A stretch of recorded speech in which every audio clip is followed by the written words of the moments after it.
আসসালামু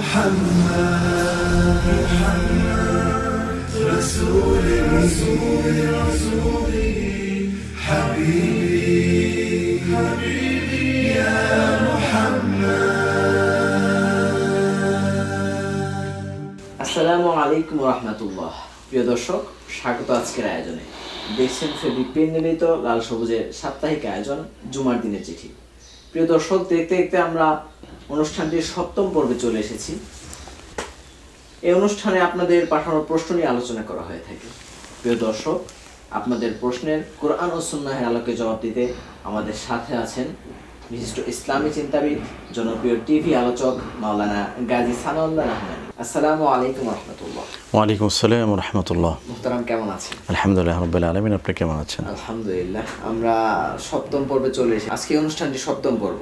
আলহামদুলিল্লাহ। এই অনুষ্ঠানেও আজকেও অনেকগুলো প্রশ্ন নিয়ে হাজির হয়েছি। অনেক ভাই অনেক প্রশ্ন করেছেন। আমরা প্রথম প্রশ্ন চলে যাব। আমাদের প্রথম প্রশ্নটি করেছেন মিরপুর থেকে সাব্বির সাহাদি। তিনি জানতে চেয়েছেন, অপরাধের জন্য জরিমানা করা সম্পর্কে ইসলাম কি বলে?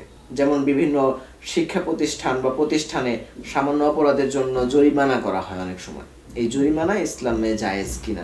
আর্থিক জরিমানার কথা সম্ভবত বোঝাতে চেয়েছেন। জাযাকাল্লাহ। আপনাকে আলহামদুলিল্লাহ রাব্বিল আলামিন ওয়াসসালাতু ওয়াসসালামু আলা সাইয়্যিদিল আমবিয়া ওয়াল মুরসালিন ওয়া আলা আলিহি ওয়া আসহাবিহি আজমাইন ওয়া মান তাবিআহুম বিইহসান ইলা ইয়াউমিদ্দিন।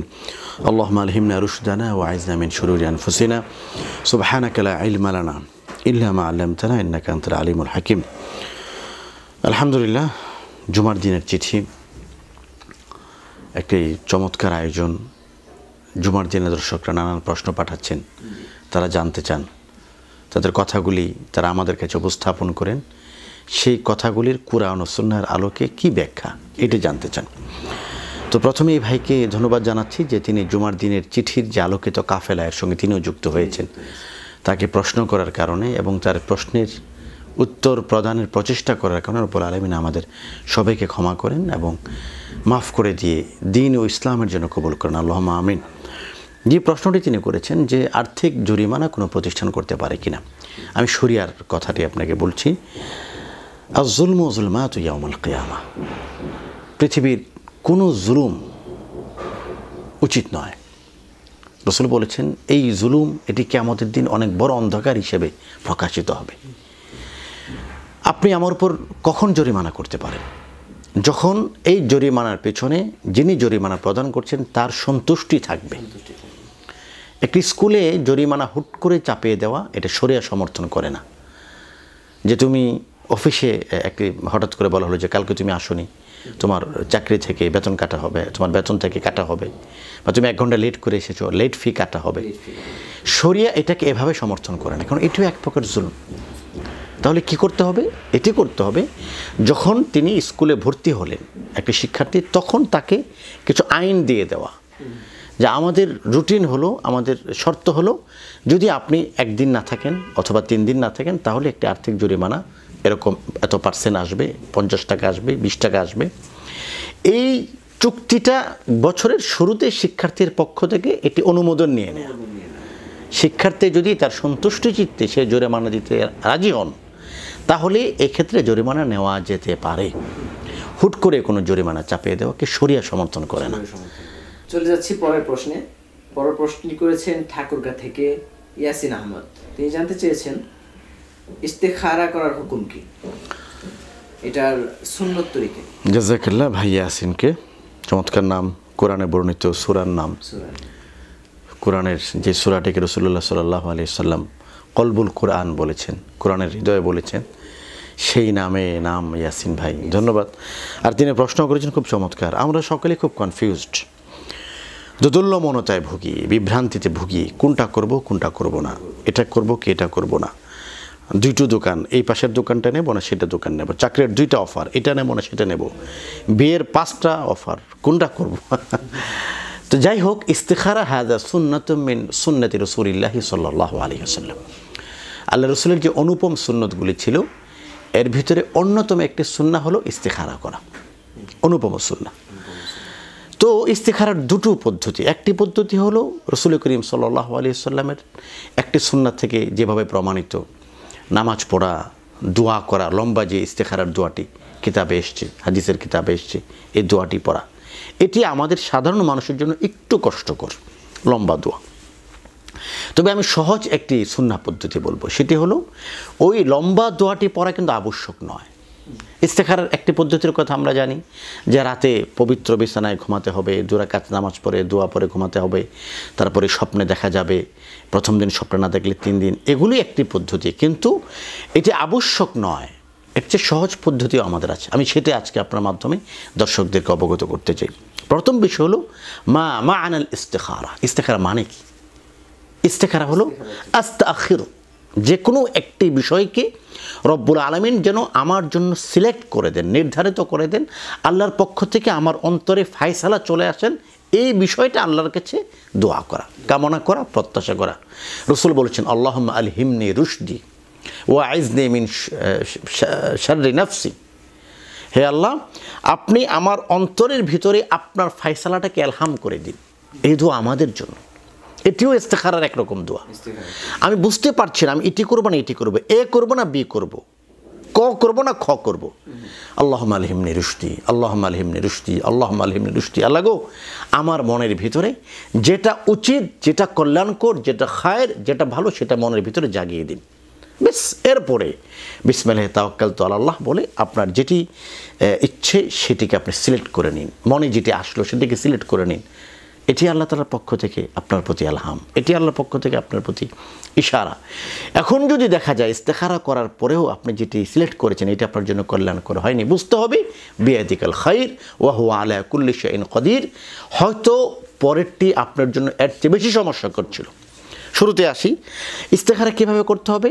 আপনি 2 রাকাত নামাজ পড়ুন, এরপর আপনার দোয়া করুন, এটি ইস্তেখারা। আজকে আপনি বাসে যাচ্ছেন, হঠাৎ করে একটা ফোন আসছে, কোন জিনিসটা গ্রহণ করবেন? এখন আপনি মনে মনে একটু ইস্তিগফার পড়ুন, একটু দোয়া দুরূদ শরীফ পড়ুন, আল্লাহর কাছে মনোনিবেশ করুন, অন্তরটাকে আল্লাহর দিকে মাইল করুন, রুঝান করুন, আল্লাহর দিকে মুখাপেক্ষী করুন। আল্লাহ এই কাজটা আমি করতে চাচ্ছি, কোনটি করলে ভালো হবে, এটি করবো না সেটি করব। আল্লাহর দিকে মুতাওয়াজ্জহ হওয়া, আল্লাহর হাতে ফয়সালাটা ছেড়ে দেওয়া, এর নামই হলো ইস্তেখারা। এটিকে কঠিনভাবে না দেখা, কঠিন না করা, বরং সবচেয়ে ভালো সেই ব্যক্তি যে ব্যক্তি প্রতিদিন 5 বার 5টি বস্তুর ক্ষেত্রে বারবার আল্লাহর দিকে মুতাওয়াজ্জহ হয়, বারবার আল্লাহর দিকে মুতাওয়াজ্জহ হয়। আল্লাহ তাআলা এটিই তো পছন্দ করেন। তো 2 রাকাত নামাজ পড়া এবং দোয়া করে আল্লাহর কাছে কামনা করে, আল্লাহ যেই জিনিসটি ভালো হবে এটি আপনি আমার মনে জাগিয়ে দিন এবং সেদিকে আমাকে আগিয়ে দিন, এর নাম হলো ইস্তেখারা এবং এটি সুন্নাহ। চলে যাব পরবর্তী প্রশ্নে। পরবর্তী প্রশ্নটি করেছেন নাইমুল ইসলাম। তিনি জানতে চেয়েছেন কাফারা রোজা রাখার সময় যদি হায়েজ হয়ে যায় তার করণীয় কি? হায়েজের পরে কি শুরু করবে নাকি শুরু থেকে শুরু করবে নাকি মাঝ থেকে আবার শুরু করবে যেখানে শেষ করেছিল? রব্বুল আলামিন দিনকে সহজ করেছেন, আর দিন ইউসরুন ওয়ালা উসরুন, দিন হলো সহজ, এটাকে কঠিন করা উচিত নয়। কেউ কাফারা রোজা পালন করছেন, এই অবস্থায় আমার কোনো মা, আমার কোনো বোনের সমস্যা দেখা দিল, তিনি সেদিন রোজা ভেঙে ফেলবেন এবং পরে সেটি ওই দিনের রোজাটা কাজা করে নেবেন, এতে কোনো সমস্যা নেই, ওই দিনের রোজাটা শুধু ওই দিনের রোজাটা কাজা করে নেবেন।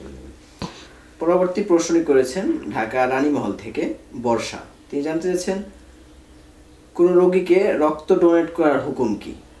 অনেকে রক্ত ডোনেট করে টাকা নিয়ে থাকে, এটা কি জায়েজ হবে কিনা? জাযাকাল্লাহ, খুবই চমৎকার, খুবই গুরুত্বপূর্ণ প্রশ্ন। প্রথম কথা হলো, এই যে রক্তটি আমি ডোনেট করছি, এই রক্তের মালিক কে? রক্তের মালিক হলো আল্লাহ। আমার শরীর অঙ্গ, প্রতিটি অঙ্গের মালিক হলো আল্লাহ। এটি আমার কাছে আমানত। আমি যখন মরে যাব, দুনিয়া থেকে চলে যাব, আমার এই মালিকানা শেষ হয়ে যাবে। এজন্য কোনো ব্যক্তি বিক্রির উদ্দেশ্যে নিজের কোনো অঙ্গ প্রত্যঙ্গ বিক্রি করা জায়েজ নেই। কেন? সেই তো মালিক নয়। যে জিনিসটার মালিক আপনি নন, সেই জিনিস তো আপনি বিক্রি করতে পারেন না। রক্তের মালিক তো আমি না, রক্তের মালিক আল্লাহ। শুধুমাত্র কল্যাণের উদ্দেশ্যে এবং কোনো মানুষের উপকারের উদ্দেশ্যে এই রক্ত ডোনেট করা যাবে, দান করা যাবে। অঙ্গ দান করার ক্ষেত্রে একই মাসালা, লিত্তালিম, শিক্ষার জন্য অঙ্গ প্রত্যঙ্গ দান করা জায়েজ আছে কোনো কোনো ক্ষেত্রে। তো যেখানে অঙ্গ প্রত্যঙ্গই বিক্রি করা জায়েজ নেই, সেখানে আপনি রক্ত বিক্রি করবেন কিভাবে? রক্ত আপনি দান করতে পারেন, রক্ত দিয়ে মানুষকে সহযোগিতা করতে পারেন, এই রক্ত দান করার বিনিময়ে কোনো পারিশ্রমিক গ্রহণ করা, কোনো বিক্রয় মূল্য গ্রহণ করা, কোনো বিনিময় গ্রহণ করা শরীয়তের দৃষ্টিতে সম্পূর্ণ হারাম। তবে হ্যাঁ, একজন মানুষ মিরপুর থেকে এসে পঙ্গু হাসপাতালে আপনাকে রক্ত দিয়ে গেল, গাজীপুর থেকে এসে সোহরাওয়ার্দী হাসপাতালে আপনাকে রক্ত দিয়ে গেল, ফরিদপুর থেকে এসে পিজি হাসপাতালে রক্ত দিয়ে গেল, আপনি যদি চান তাকে 1000 টাকা হাদিয়া দিতে পারেন, সেটি ভিন্ন কথা। কিন্তু ডিমান্ড করে বা মার্কেট প্রাইস ঠিক করে রক্ত দেওয়া জায়েজ নেই। চলে যাওয়ার পরবর্তী প্রশ্ন এবং সর্বশেষ প্রশ্নটি আমাদের আজকের পর্বে। কাতার থেকে তানবীর রহমান, তিনি জানতে চেয়েছেন, আজকে এক হুজুরকে বলতে শুনলাম ভালোবাসা দিবস হারাম। আমার প্রশ্ন হলো, ইসলামে কি ভালোবাসা জায়েজ নেই? আর যদি জায়েজ না হয় তাহলে হুজুররা বলে কেন আল্লাহকে ভালোবাসুন, রাসূলকে ভালোবাসুন? তিনি ভালোবাসা সম্পর্কে জায়েজ আছে কিনা? আমার ভাইকে অনেক ধন্যবাদ, তিনি কাতারে থাকেন, চমৎকার প্রশ্ন করেছেন। বাট তিনি প্রশ্নের বিষয়টাকে একটু গুলিয়ে ফেলেছেন। প্রথম বিষয়টি হলো ভালোবাসা শরীয়তে জায়েজ এবং ভালোবাসা শরীয়তে সুন্নাহ। শরীয়তের দৃষ্টিতে ভালোবাসা ইবাদত। রাসূল করিম সাল্লাল্লাহু আলাইহি ওয়াসাল্লাম বলেছেন, তাহাদু তাহাবু, তোমরা একে অন্যকে হাদিয়া দাও, তাহলে মহব্বত বাড়বে, ভালোবাসা বাড়বে। স্বামী এবং স্ত্রীর ভালোবাসা বৈধ, সন্তান এবং মায়ের সন্তানের সাথে বাবার সাথে ছেলের পারিবারিক বন্ধনের যে ভালোবাসা, এটা সওয়াবের কাজ। স্বামী স্ত্রীর ভালোবাসাময় প্রতিটি কথা সওয়াবের কাজ, স্বামী স্ত্রীর ভালোবাসাময় প্রতিটি মুহূর্ত সওয়াবের কাজ, স্বামী স্ত্রীর ভালোবাসাময় প্রতিটি চাহনি সওয়াবের কাজ। আর অন্য নারীর সঙ্গে ভালোবাসাময় প্রতিটি দৃষ্টি কবিরা গুনাহ এবং জিনার নামান্তর, ব্যভিচারের নামান্তর।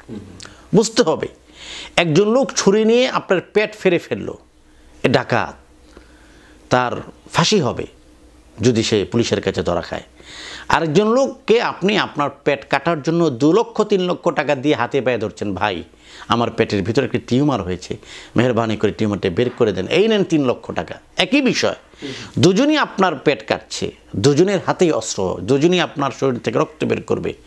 একটি হলো বৈধ, একটি পজিটিভ, একটি কল্যাণকর, এটি জায়েজ, এটি শুভকর। আরেকটি জায়েজ নয়, সেটি হলো যে ভালোবাসা দিবসের কথা তিনি বলেছেন। রাসূল করিম সাল্লাল্লাহু আলাইহি ওয়াসাল্লাম ছিলেন মানবতার মূর্ত প্রতীক, বিশ্ব মানবতার অগ্রদূত, বিশ্ব শান্তির অগ্রদূত। রাসূল ভালোবাসার সমাধান দিয়ে গেছেন। ভালোবাসা হবে স্বামী এবং স্ত্রীতে, ভালোবাসা হবে ভাই বোনে, ভালোবাসা হবে মা এবং সন্তানে, ভালোবাসা হবে ছেলের সঙ্গে বাবার। এটি হলো পারিবারিক ভালোবাসা। স্বামী স্ত্রীর ভালোবাসা হবে, ভাই ভাই ভালোবাসা হবে। কিন্তু পরনারীর সঙ্গে যে ভালোবাসা, এটি ভালোবাসা না, বরং অভিশাপ। আজকে অভিশাপের কারণে সারা পৃথিবীতে আমরা দেখতে পাচ্ছি কী পরিমাণ বাজে এবং নগ্ন দৃশ্যের অবতারণা হচ্ছে এবং পৃথিবীর সভ্যতা থেকে কতটা দূরে চলে যাচ্ছে। ভ্যালেন্টাইন্স ডে এটি ভালোবাসা দিবস নয়, এটি বেলাল্লাপনার দিবস, এটি কবিরা গুনাহের উৎসব। আমি বলবো ভ্যালেন্টাইন্স ডে কোনো মুসলমান পালন করতে পারে না, বরং মুসলমান তো স্ত্রীকে ভালোবাসবে, মুসলমান তো তার শালীকে ভালোবাসবে না, মুসলমান তার ওয়াইফকে ভালোবাসবে, মুসলমান আরেকজনের ওয়াইফকে ভালোবাসবে না। ইসলাম সিলেক্ট করে দিয়েছে, ইসলাম হলো খায়ের, খায়ের হলো শরিয়া, হলো খায়ের, কল্যাণ। ইসলামের ভিতরে আপনি যতক্ষণ পর্যন্ত থাকবেন এতক্ষণ কল্যাণে থাকবেন। যেই ইসলাম থেকে বেরিয়ে যাবেন তখনই সমাজে পরকীয়ার সমস্যা আসবে, সমাজে জিনা ব্যভিচারের সমস্যা আসবে এবং সমাজে সভ্যতার ভিত ভেঙে পড়বে। তো ভালোবাসা তো হবে শরিয়া নির্ধারিত সীমারেখার ভিতরে, শরিয়ার সীমারেখার বাইরে গিয়ে যে ভালোবাসা, এটি ভালোবাসা নয়, বরং অভিশাপ। এবং এই অভিশাপ মানব সভ্যতাকে ভেঙে টুকরো করে খান খান করে দিচ্ছে। আল্লাহকে ভালোবাসতে হবে রব হিসেবে, তিনি আমাদের খালেক, তিনি আমাদের মালিক। রাসূল বলেছেন, আল হুব্বুলিল্লাহি ওয়াল বুগযুলিল্লাহ, ভালোবাসা হবে আল্লাহর জন্য। একজন মানুষকে ভালোবাসি আল্লাহর জন্য বাসবো, একজন মানুষকে ভালোবাসি না, তার থেকে দূরে থাকি, সেটাও আল্লাহর জন্য। ভালোবাসা হবে নবীর সঙ্গে, ভালোবাসা হবে বাবার সঙ্গে, ভালোবাসা মায়ের সঙ্গে, ভালোবাসা উস্তাদ শিক্ষকের সঙ্গে, ভালোবাসা হবে পরিবারের মাঝে, ভালোবাসা হবে বন্ধুদের মাঝে, ভালোবাসা হবে নিজের স্ত্রীর জন্য। অন্য পরনারীর জন্য কোনো ভালোবাসা নয়, সেটা অভিশাপ। ইসলাম সেটিকে নিষেধ করেছে। এইসব ভালোবাসার জন্য কোনো দিবসের প্রয়োজন সম্পূর্ণ হারাম। যে জিনিস হারাম ওই জিনিসের রাস্তা হারাম, ওই জিনিসের উদযাপন হারাম, ওই জিনিসকে উৎসাহ দেয় এমন সকল জিনিস হারাম। এই কারণে রাসূল আল্লাহ রাব্বুল আলামিন কোরআনে বলেছেন, লা তাকরাবুজ জিনা, জিনার কাছেও যেও না। ভালোবাসা দিবস মানুষকে বেবিচারের দিকে উৎসাহিত করছে, বেলাল্লাপনার দিকে উৎসাহিত করছে। এটি কোনো মুসলমান পালন করতে পারে না। আল্লাহ বিশ্বাস করে, রসুলে বিশ্বাস করে, ঈমান আমল আছে এমন কোনো মানুষ ভ্যালেন্টাইন্স ডে বিশ্বাস করতে পারে না, পালন করতে পারে না। বরং যারা এগুলি করছে তারা সুস্পষ্ট গভীর গুনাহে লিপ্ত। রসুল বলেছেন, মান তাশাব্বাহা বিকওমিন ফাহুয়া মিনহুম, যে ব্যক্তি যেই জাতির সঙ্গে সাদৃশ্যতা রাখবে কাল কিয়ামতের ময়দানে, সেই ব্যক্তি সেই জাতির রূপ হিসেবে, সেই জাতির অনুসারী হিসেবে পরিগণিত হবে। এই জন্য আমি আমার তরুণ বন্ধুদেরকে বিনীতভাবে অনুরোধ করব, আমার বোনদেরকে অনুরোধ করব, আমার মেয়ে তুল্যদেরকে অনুরোধ করব, আমার সমস্ত নারী সমাজকে অনুরোধ করব, আপনারা একটু ভাবুন, আপনি মুসলমান কি মুসলমান নন? যদি মুসলমান হয়ে থাকেন তাহলে ভালোবাসা দিবস তো আপনার নয়, ভালোবাসা দিবসের কার্যক্রম তো আপনার নয়, আপনি সেটি করতে পারেন না। আল্লাহকে ভয় করুন, রসুলকে ভয় করুন, মৃত্যুকে ভয় করুন, পরকালকে ভয় করুন। দেখুন, হৃদয়ের ভিতরে যদি মৃত্যু আর পরকালকে জাগিয়ে তুলতে পারেন, ভালোবাসা দিবসের হাতছানি আপনার জীবনে অভিশাপ আর গুনাহের কোনো কারণ, কোনো অবতার করতে পারবে না, বরং আপনি পবিত্র থেকে, আল্লাহ ভীরু থেকে মুত্তাকি হিসেবে পরিগণিত হবেন এবং এই মুত্তাকি হিসেবে দুনিয়া থেকে চলে যেতে পারবেন ইনশাআল্লাহ। অবশ্যই। অনেক অনেক ধন্যবাদ মোহতারাম। আমাদের কাছে অনেক প্রশ্ন ছিল, কিন্তু সময়ের সংক্ষিপ্ততাকে আজকে আমাদের এখানে শেষ করতে হচ্ছে। জাযাকাল্লাহ, আপনাকে অনেক অনেক শুকরিয়া চমৎকার প্রশ্নগুলি উপস্থাপন করার জন্য। প্রিয় দর্শক, আপনারা দেখছিলেন লাল সবুজের সাপ্তাহিক আয়োজন জুমার দিনের চিঠি। প্রিয় দর্শক, প্রতি সপ্তাহের ন্যায় আজ আমাদের সাথে ছিলেন বিশিষ্ট ইসলামী চিন্তাবিদ, জনপ্রিয় টিভি আলোচক মাওলানা গাজী সানাউল্লাহ রহমানী। প্রিয় দর্শক, আরো অনেক প্রশ্ন ছিল আমাদের কাছে, সেই প্রশ্নগুলোর উত্তর নিয়ে আমরা হাজির হব পরবর্তী পর্বে। ততক্ষণ আপনাদের জিজ্ঞাসাও জানাতে পারেন আমাদেরকে। আপনাদের জিজ্ঞাসা জানানোর মাধ্যম আমাদের দুটি, একটি হচ্ছে ফেসবুক কমেন্ট বক্স এবং এই ভিডিওর কমেন্ট বক্স।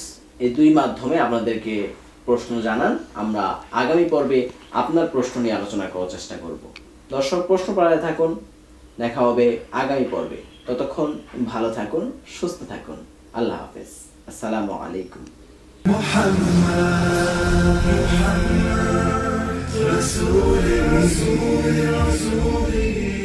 حبيبي